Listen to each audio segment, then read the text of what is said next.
Hey everyone, we're going to talk about the IFP that we have here. It is a ViewSonic IFP. IFP stands for Interactive Flat Panel. So let's talk about the two sides of the IFP. There's the Android side, which is the screen itself. Okay. There's also a computer on the back side of the IFP, and that is a Windows machine. So there's two sides of it. There's the Android side, which is the screen itself. There's the Windows PC side, which is the brains of the operation in the back. Now, I can toggle between these two by going to the gear on the front panel.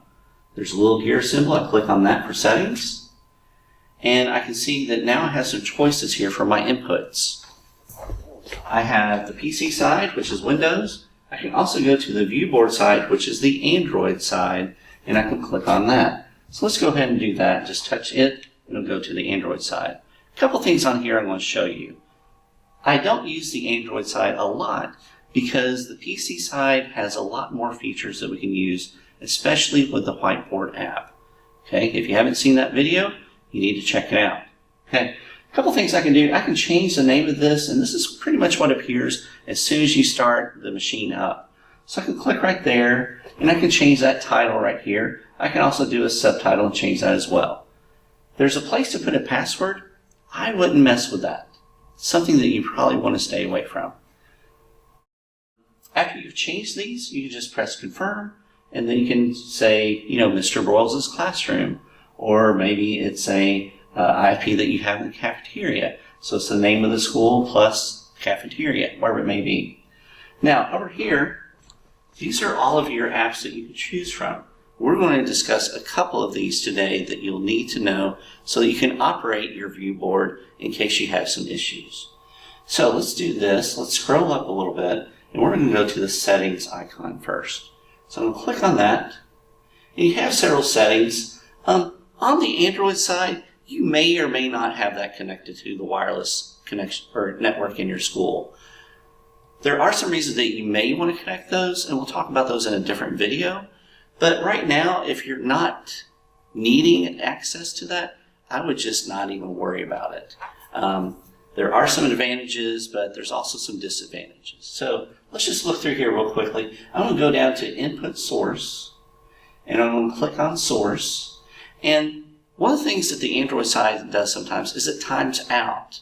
So if you feel that it's timing out too quickly, you can change that setting right here with the energy setting. You just have a little drop down. And mine is on 10 minutes, but I'm going to change mine to 45 minutes. Okay? I think that's appropriate and a good amount of time in your classroom. I'm not going to turn it to off because I don't want my IFP to be on all night. Okay? We do want to save some energy. 45 minutes is a good compromise. Okay? So once I select that, I'm going to go back over here, and then I can go back here as well and go back to my main menu with my different apps and so forth. So VCAS Center is something that we're actually working on in the district. We're seeing if that will work out for us. There should be another video. If it does work out, I'll make another one to show you how to do that. Okay.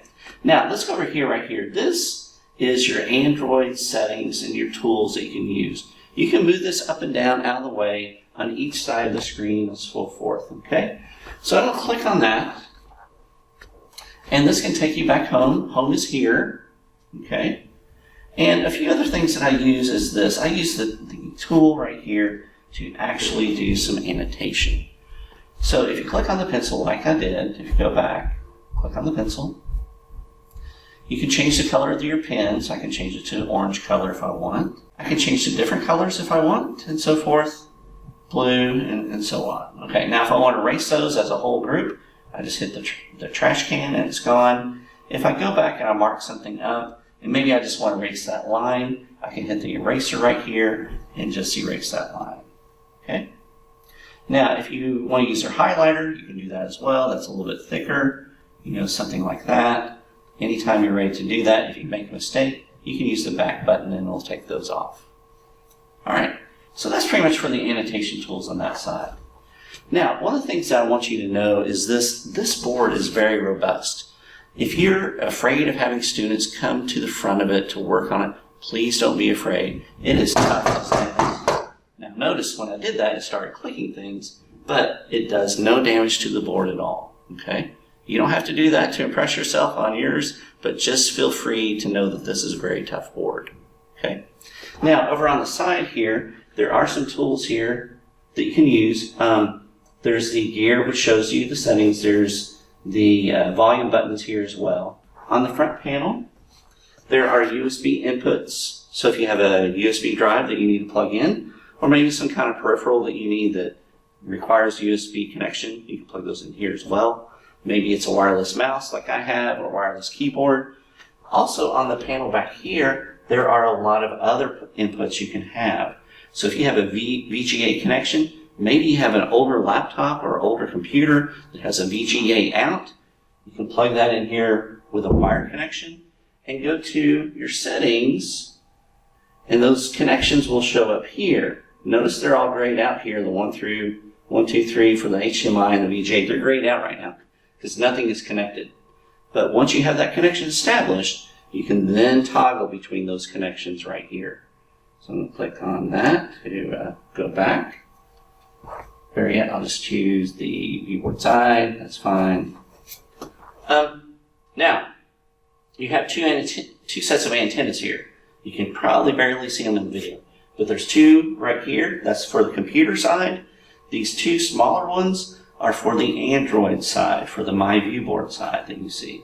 So mine is actually connected to the network. There is an advantage to do that if you're trying to use the VCast receiver, which we're working on, and maybe that will work for us in the future. Also, you have inputs down here. You can patch it in with a network patch cable. So if you have access to a patch cable that's close to your IFP, you can plug it right in the wall. It doesn't have to be wireless.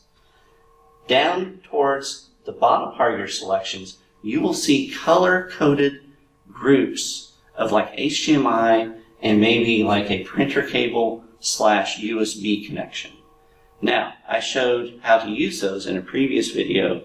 It's how you can use a wired connection to wire your Chromebook or laptop or other device to your IFP and make it touch enabled.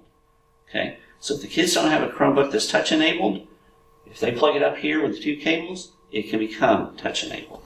Okay, so that's pretty much the back side there. Let's go over here to the PC side. So I'm going to click on PC. Notice I just clicked on the gear setting here. And I click on the PC. I'm going to wait for it to come up. Okay. And now it's just a regular PC. Okay, there's nothing special about this except it's touch enabled. Okay, so that is the basics for using the ViewSonic IFP. We're going to get into this a lot heavier with other videos. My favorite is the whiteboard app, and we'll talk about that in a video soon. All right, thanks for sharing or coming today with us, and we'll be back to tell you a little bit more about the ViewSonic IFP.